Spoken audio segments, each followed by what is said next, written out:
நடிகர் விஜய் சேதுபதி மகாராஜா என்ற படத்தில் நடித்தார்.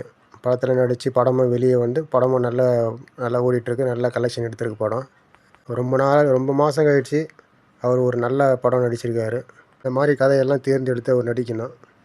இவர் நடித்த ஒரு இந்தி நடிகர் வந்து ரீமேக் பண்ணி நடிக்கணும் அப்படின்னு சொல்லிட்டு ரொம்ப ஆசைப்பட்டிருக்காரு. அந்த நடிகர் யாருன்னா வந்து நம்ம அமீர் கான் தாங்க. அதாவது 2005 வந்து கஜினின்ற படம் வந்து ரீமேக்கில் இவர் வந்து நடிச்சிருக்காரு. ரைட்ஸும் வாங்கி நடிச்சிருக்காரு. படமும் சூப்பர் ஹிட் ஆகிட்டுருக்கு.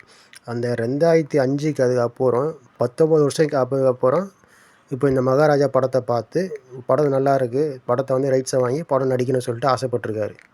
எனக்கு என்ன டவுட்டுன்னா, இப்போ வந்து அந்த 2005 கஜினிக்கு அப்புறம் இப்போது மகாராஜாவுக்கு அப்புறம் அந்த இருக்கிற நடுவில் 19 வருஷம் கேப் இருக்குது.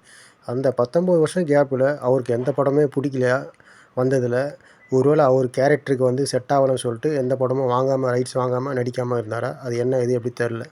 ஆனால் இந்த மகாராஜா படம் வந்து அவருக்கு ரொம்ப பிடிச்சிருக்கு பொழுது, அதனால் ரைட்ஸை வாங்கி நடிக்கணும் அப்படின்னு சொல்லிட்டு ஆசைப்பட்டுருக்காரு. அதுவும் நம்ம விஜய் சேதுபதி நடித்து வாங்கியிருக்க ரைட்ஸை வாங்கி நடிக்கணும்னா எவ்வளோ பெரிய விஷயம் அது.